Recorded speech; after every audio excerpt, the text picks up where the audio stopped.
semakin panas sahabat-sahabat semua. Azmin Ali semakin biadab, dikatakan mahu untuk menjadi raja kerana beliau mahu membuat keputusan, sedangkan perkara itu sebenarnya diputuskan oleh Sultan ataupun Raja Selangor, sahabat-sahabat semua. Jadi apa yang berlaku? Saban hari Azmin Ali meroyan, saban hari Azmin Ali menyerang Menteri Besar Selangor yang amat berhormat Datuk Seri Amaruddin Sari, sahabat-sahabat semua. Hari ini giliran MB Selangor pula tiba habis Azmin Ali semasa dalam ucapannya di program Aura, di program ceramah yang diadakan di Selangor pada malam semalam, sahabat-sahabat semua. Jadi tanpa buang masa, mari kita dengar bagaimana MB Selangor ini tibai Azmin Ali kau-kau, sahabat-sahabat semua. Tapi jangan lupa juga untuk support Aura Info Channel dengan cara tekan butang subscribe, like dan share. Mari kita tonton bersama sahabat semua ucapan padu daripada Menteri Besar. Terutamanya menjelang pilihan raya negeri yang akan berlangsung tidak lama lagi.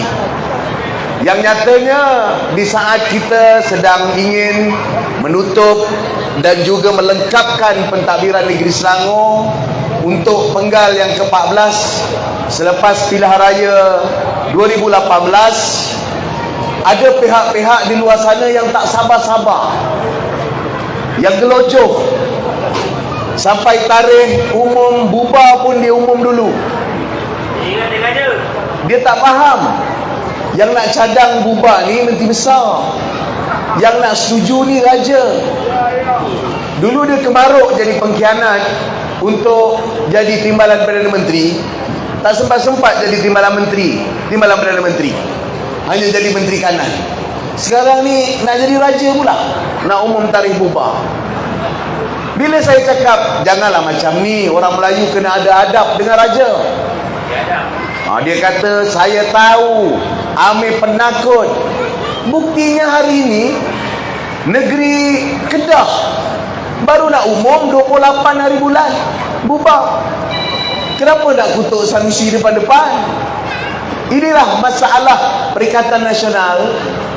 Dia punya gelojoh tu tuan-tuan, tak sabar-sabar. Sebab apa tak sabar? Sebab dia tahu semakin hari semakin lama kerajaan perpaduan di Putrajaya yang ada 5 komponen di dalamnya, iaitu Pakatan Harapan, Barisan Nasional, GPS, GRS dan Warisan, ditambahlah dengan parti-parti lain seperti MUDA dan PDM. Kita semakin hari semakin kukuh walaupun berdepan dengan cabaran yang semakin pedih dan semakin mencabar. Sebahagian daripada cabaran ini adalah created ataupun bermula dengan kesilapan pentadbiran Perikatan Nasional dahulu. Dato' Lokman tadi jelas 1-2 isu yang besar. Jana Wibawa, bukan saja Jana Wibawa, disebut juga isu di Terengganu dan banyak tempat yang lain. Sebab itu mereka tahu semakin lama rakyat akan sedar, rupa-rupanya negara kita ni dah lama terpesong sejak Perikatan Nasional melaksanakan langkah syaratan, mengajak semua orang untuk jadi khianat dan jatuhkan mandat rakyat, dan akhirnya mencipta ketidakstabilan dalam negara kita. Ketidakstabilan ini wujud kerana mereka tahu mereka tidak ada kekuatan daripada sokongan akar umbi. Yang dia ada ialah permainan sentimen. Yang mereka ada ialah permainan hati rakyat dan sadubari rakyat yang mudah terusik. Yang mereka tahu ialah pembelian undi menjelang pilihan raya. Sebab itu saudara dan tuan-tuan sekalian, kita tahu walaupun akaun mereka sekarang dibekukan, bila kita ambil tindakan pembekuan kerana ada bukti, yang ambil tindakan SPRM. Betul, pengarah SPRM ni orang dulu pun masa zaman mereka. Mereka buat latihan, mereka buat kajian, mereka buat siasatan. Cepat-cepat mereka kata ini dakwaan politik, ini pendakwaan terpilih, ini dilakukan untuk merosakkan kredibiliti pentadbiran Perikatan Nasional. Sampaikan mereka takut untuk bahas. Sebab itu ketika PMX, saya ingat baru sekali Tan Sri Mahyudin muncul ketika Prime Minister question ataupun PMQ di Parlimen Malaysia. Itu pun soalan disuruh Taqiyuddin tanyakan soalan. Sebab apa? Sebab dia tidak ada keberanian untuk berdepan. Tapi kerajaan Pakatan Harapan campur Barisan Nasional, campur Warisan, campur GPS, JRS, kita mempunyai keyakinan ini. Sebab itu kalau nak bahas, bahas di Parlimen. Kalau nak tanya soalan Perdana Menteri di Parlimen tiap hari Selasa. Tak ada Perdana Menteri yang seberani Datuk Seri Anwar Ibrahim bertanya dan berdepan dengan soalan itu. Sampailah apabila kita buat pembentangan laporan audit. Pembentangan laporan audit negara membuktikan beberapa kebincangan-kebincangan yang perlu dibahaskan. Ini sangat pelik. Selalu pembangkang akan gunakan laporan audit untuk tegur kerajaan. Tapi bila laporan audit keluar, pembangkang keluar dewan tak nak bahas apa yang akan dibincangkan dalam laporan audit. Saudara dan tuan-tuan yang saya kasih sekalian, mereka tahu mereka akan kesempatan dalam pilihan raya negeri ini. Untuk apa? Untuk kembali bertapak setelah mereka tewas dan gagal dalam pilihan raya umum yang lepas. UMNO dan rakan-rakan yang lain telah bersepakat dengan kita. Untuk apa? Untuk kita stabilkan negara kita. 2-3 tahun yang lampau, tak lama tuan-tuan, negara kita kejap-kejap kita kena bilang jari. Berapa ahli parlimen sana, berapa ahli parlimen sini, siapa yang tarik sana, siapa yang tarik sini. Dan akhirnya apa yang berlaku? Ketidakstabilan dalam pemerintahan. Ini semua berlaku kerana apa? Ini semua berlaku sikit sebanyak tadi Datuk Loman dah cerita bagaimana Tun Mahathir nak berkuasa lama, disuruh juak-juak dia untuk mempengaruhi orang-orang yang lain, kononnya untuk kekal sepanjang ataupun sampai habis term dan tidak menunaikan janji beliau untuk menyerahkan kepada Datuk Seri Anwar Ibrahim. Saya tahu kenapa? Sebab saya tahulah perancangan tu. Sebahagian mesyuarat tu pun saya hadir. Tapi saya tengok bila selepas mesyuarat PH dah bagi blank check kepada Tun Mahathir. Apa blank check tu? Tun Mahathir boleh berhenti selepas APEC. Bila tarikh, tak ada tarikh. Bila masa, tak ada tarikh. It's as good as blank check kepada Tun Mahathir. Mahathir dah dapat, dia puas hatilah. Tetapi 2-3 juak-juak ni dah terlanggar kom, dah terlanggar wayang, dah terlebih kata, dah terlebih hentak meja. Jadi nak tutup malu mereka dengan rakus mereka, dia buat apa? Dia buat Sheraton Move. Lepas Sheraton Move itulah sampai pilihan raya umum ke-15 terbentuk kerajaan perpaduan, barulah negara stabil. Kalau tidak, kita asyik tengok bila Perdana Menteri nak bertukar, siapa Perdana Menteri nak bertukar. Rakyat pun confused. Sebab itu saudara dan tuan-tuan sekalian, malam ini saya sangat gembira bila saya sampai tadi. Kebetulan sahabat saya Datuk Seri Utama Tengku Zafrul ada bersama Menteri BT kita, Datuk Lokman, rakan-rakan pimpinan BN dan UMNO bersama-sama dengan kita. Ini petanda baru dan wadah baru, lembaran baru di Selangor. Lembaran inilah yang ditakuti oleh Perikatan Nasional. Sebab apa? Sebab mereka cuba buat lembaran ini sebelum ini, tetapi niatnya niat tidak baik. Dia nak gabung dengan UMNO, Dia nak bunuh dan nak tikam UMNO. Dia gabung dengan Pakatan Harapan dulu dengan keadilan. Dia nak rosakkan keadilan. Perosak ini saudara, jangan benarkan berdiri dan dapat kuasa di negeri Selangor. Sebab itu saya bersama dengan pimpinan PH pada ketika itu ambil keputusan. Malam tu saya dah dengar dah cerita. Masa tu saya ada retreat di Bandung. Petang itu, pagi itu saya dah mesej dengan Datuk Seri Anwar Ibrahim. Datuk Seri Anwar, jangan bimbang, insya-Allah saya akan kekal komited dengan parti dan perjuangan reformasi yang Datuk Seri Anwar Ibrahim perjuangkan. Saya pulang segera bertemu dengan rakan-rakan PH sebab saya dah bagi tahu dah. Saya dah bagi tahu dah kepada pemimpin-pemimpin tu. Sebelum dengar cerita tu, sebulan sebelum tu, saya bagi tahu ini tidak akan berakhir dengan baik.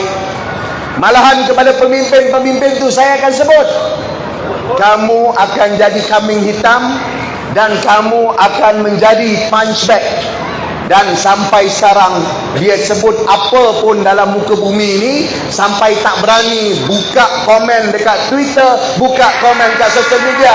Sebab apa pun yang dikeluarkan, orang maki, orang hina, orang kutuk kerana rakus dan tamak kuasa orang-orang ini. Saudara dan tuan-tuan yang saya kasih sekalian, tapi hari ini Perikatan Nasional dia tidak ada apa-apa selain cuba untuk mencipta berita dan kenyataan-kenyataan palsu. Antara kenyataan-kenyataan dia, rakyat rindukan Abah kerana kecemerlangan dan juga keprihatinan Abah. Itulah yang diulang-ulang. Datanya, rekodnya tidak ada. Yang ada 37,000 nyawa terkorban, ribuan orang jadi muflis, ribuan orang hilang kerja, banyak syarikat bankrupt, negara runtuh, ekonomi runtuh kerana kamu Perikatan Nasional. Sekarang kamu benerangan nak ambil negeri Selangor dari saudara dan tuan sekalian. Sebab itu saya minta, memang kita boleh marah, kita boleh maki, kita boleh ni, tapi kita kena keluarkan fakta. Ya, betul. Sebab itu bila dia nak serang Selangor, dia melompat-lompat. Tahu melompat? Tahulah suka lompat mati, tapi janganlah melompat-lompat kalau berhujang. Dia melompat-lompat.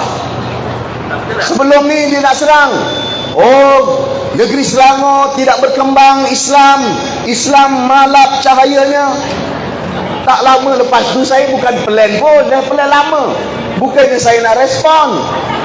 Datang Karnival Turas Islami, ribuan anak-anak guru pondok, anak-anak murid pondok datang bersama Dr. Syekh Ali Jumaah, Habib Umar di negeri Selangor. Bukan sehari, 10 hari. Itu tak mampu dia buat pun sepanjang Perikatan Nasional jadi pentadbiran dan kerajaan. Kita bawa pula hujah-hujah macam mana masjid kita nak makmurkan. Dah tak boleh lain-lain tersebut, ada mula pula hujah ekonomi palsu. Azmin Ali sebut ekonomi Selangor mundur. Dulu zaman kita, dia cakap dengan Yunus, ada satu ceramah kat mana tak? Dulu ekonomi Selangor kita sumbang 24%, 25%. Ni saya nak beritahu, kalau kita nak masuk umur 60 boleh, tapi jangan cepat lupa. Ini masalah. Belum masuk 60 dah lupa. Kalau jadi 93 saya tak tahu jadi macam mana. Zaman dia tak sampai 24% pun. Tahun 2016-2017 22,7%. Tahun 2018 23,7%. Bila sampai 24%? Masa penggal ini ketika saya jadi Menteri Besar tahun 2019. 24,1 atau 24,3. Tahun lepas 24,8% sumbangan kita kepada KDNK ataupun negara kita. Begitu juga pelaburan. Dia sebut ini contoh kita tewas. Saudara, masa zaman 2016, 2015 yang bangkitkan masa itu wakil rakyat UMNO daripada Batang Kali. Kenapa pelaburan kita cuma 6 bilion, 7 bilion? Sebaik dia keluar, kita dapat capai kali pertama 18 bilion pada tahun 2018 foreign direct investment yang ada dalam negara kita. 2019 17 bilion. Sebab dia ada data center. Kenapa data center semua pergi Johor? Sebab sebelum itu data center dekat Singapura. Dia pilih negeri yang paling dekat Johor. Kalau Menteri Besar Selangor lebih pintar, bijak dan tahu data ini, apa guna jadi Menteri MITI? Masa jadi Menteri MITI dia buat apa?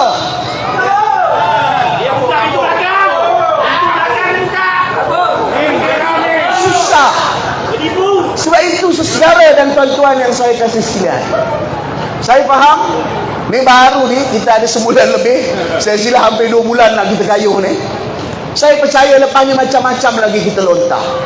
InsyaAllah negeri Selangor yang ditakbir oleh kita dan juga rakan-rakan, malahan sebaik kerajaan perpaduan tertubuh di Putrajaya, kemudian Perak jadikan sebuah kerajaan perpaduan. Saya adalah orang yang bertanggungjawab sebenarnya wujudkan kerajaan perpaduan di negeri Pahang, sebab saya diberikan tanggungjawab sebagai pengurusi Pakatan Harapan Pahang. Akhirnya tertubuh kerajaan perpaduan di negeri Pahang Darul Makmur selepas pilihan raya umum yang ke-15. Negeri Selangor lah negeri yang paling awal banding negeri-negeri lain selepas yang tak terlibat dengan pilihan raya tubuhkan kerajaan perpaduan dengan kita iktiraf wakil-wakil rakyat UMNO dan Barisan Nasional di dalam peruntukan dan juga dasar kerajaan negeri selepas bulan 3 dan bulan 4 tahun 2023. Saudara, memang banyak kita beza, memang banyak kita mungkin bertengkar, mungkin banyak kita berbalah sebelum ini, tapi waktunya bukan sekarang. Sekarang ini kita perlu pulihkan negara kita bersama-sama. Kita perlu jadikan negara kita ini kembali dalam track yang betul. Selepas kena hempas dengan multi krisis, setengah krisis itu bukan pilihan kita, seperti pandemik. Cara pengurusannya lain, tapi pandemik datang bukan pilihan kita. Dan juga tetapi ada yang dicipta oleh orang-orang ini. Krisis kestabilan politik ataupun Sheraton Move, ini ciptaan orang-orang ini. Negara kita dari tidak tentu arah, pelabur-pelabur takut, kedudukan kita tergugat. Kita sekarang kena balik, betulkan saf, betulkan akar-akar ekonomi kita, pastikan pendapatan rakyat tidak tergugat. Lihat Perdana Menteri dilulas, kenapa ringgit jatuh? Dan nanti sebut kerana kita punya interest adalah yang rendah. Bila interest kita rendah, orang tidak melabur dalam wang ringgit kita. Negara Indonesia dan Singapura interest dia paling tinggi, jadi orang labur dalam Sing dollar kerana interestnya tinggi. Jadi modal faedah serta hasilnya tinggi. Interest kita paling rendah. Tapi apakah kita buru-buru naikkan interest supaya orang hantarkan duit? Tak boleh juga. Nanti harga barang naik, nanti gaji juga terjejas, syarikat-syarikat kecil terjejas. Sekarang kita kena cari keseimbangan. Memanglah baru 7 bulan. Saudara, masa kita mula mentadbir negeri Selangor, di tempoh 7 bulan, memanglah macam-macam perkara timbul. Ada sebahagian pembangkang BN masa tu attack kita. Kita jawab, memang keadaan nampak tak stabil. Tetapi lepas 2 tahun, 3 tahun, Alhamdulillah, kerana kita sedang betulkan asas-asas yang sedikit tergugat, yang ingin kita betulkan. Inilah juga yang berlaku dalam kerajaan perpaduan. Kita sedang betulkan. Dia nak asak, dia asak. Tapi bila dia asak, dia tidak ada jawapan. Macam negeri Selangor, apa jawapan mereka? Tak ada jawapan. Adalah dia serang, kenapa tak ganti pipe? Pipe ni pipe usang. Esko PAS ni lebih lama jadi Esko Infrastruktur berbanding Esko Amanah jadi Esko Infrastruktur. Mereka jadi Esko Infrastruktur 10 tahun, Esko Amanah jadi Esko Infrastruktur 5 tahun. Saya nak sebutkan, masa PAS jadi Esko Infrastruktur non revenue water, kerana paip bocor 36%. 5 tahun Esko Amanah dan juga Pakatan Harapan tak ada PAS, kita turunkan non revenue water kita bawah 30% daripada 36% dan dianggap terbaik dalam negara kita. Tuan-tuan tahu negeri Kelantan non revenue water dia berapa? Tahu non revenue water ni macam mana? Paip bocor, air dah proses, tengah-tengah jalan paip bocor hilang, air habis digunakan, dah diproses. Negeri Kelantan non revenue water dia 50%. Maknanya percuma-percuma dia proses air, 50% hilang. Ini mungkinlah dicakap. Kadang-kadang dia kata, oh memanglah 50% lebih tinggi daripada 28%. Sebab itu kita nak naikkan non-revenue water Selangor kepada 50%. Ini Selangor baru yang dijanjikan oleh Perikatan Nasional. Saudara dan tuan-tuan yang saya kasih sekalian, saya tahu mungkin kita ini bukanlah satu kerajaan yang sempurna. Memang tidak ada sempurna pun. Sejak bila kita mengaku sempurna?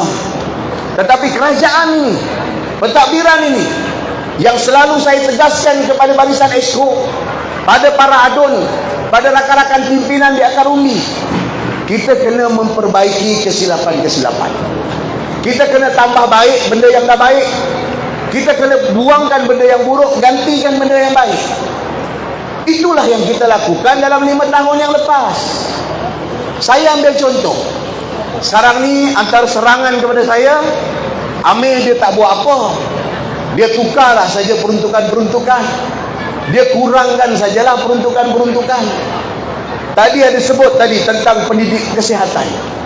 Sekarang kita belanja kesihatan 65-70 juta ringgit Malaysia. Zaman Azmi dulu berapa? 35-45 juta. Ada tambah tak? Ada tambah. Tapi dulu dia orang sesama bagi duit untuk dia ubat. Sekarang kita saring supaya orang tahu, sebelum sesama pastikan jangan sesama dulu. Ini masalah mereka bila hanya nak selesaikan masalah, tetapi dengan wang ringgit kononnya nak beli undi. Inilah masalah mereka bila buat program, bukan niatnya nak selesai masalah, tapi niatnya nak dapat populariti politik.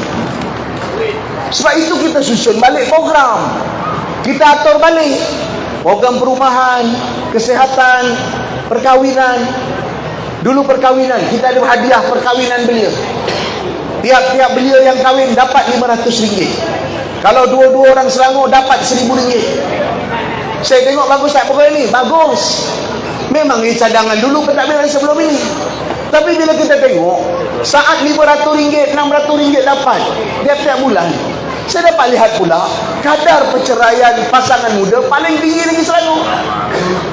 Dia dapat duit RM1,000, mungkin tahan 2 bulan, silap-silap sebulan dah kaput, lepas tu dia bercerai.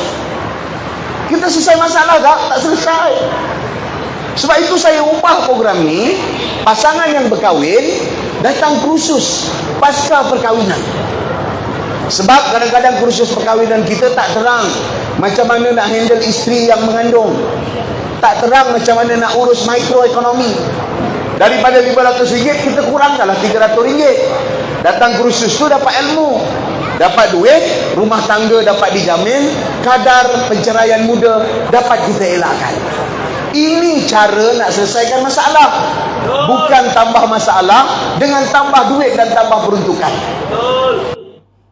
Terbaik, itu dia sahabat-sahabat semua, ucapan padu dan juga pencerahan daripada Menteri Besar Selangor yang berhormat Datuk Seri Amiruddin Saari. Sahabat-sahabat semua, awalnya beliau menempelak Azmin Ali kerana kerakusan, ya, menjadi mahu untuk menjadi sepertinya, ya, mahu menjadi seperti raja, dan juga ya menjadi pengkhianat, ya, kerana mahukan mengejar jawatan, mengejar kuasa dan sebagainya. Akhirnya sahabat-sahabat semua, Seperti peribahasa mengatakan, sepandai-pandai tupai melompat, akhirnya jatuh ke tanah juga. Inilah yang berlaku kepada geng-geng sapu bersih, geng-geng pengkhianat daripada Parti Keadilan Rakyat ini, sahabat-sahabat semua, yang ditolak oleh rakyat dan menjadi individu yang makin ataupun individu yang paling dibenci di dalam negara kita Malaysia ini, selain daripada beberapa individu lain. Jadi itu dia pandangan saya. Terima kasih sahabat semua dan juga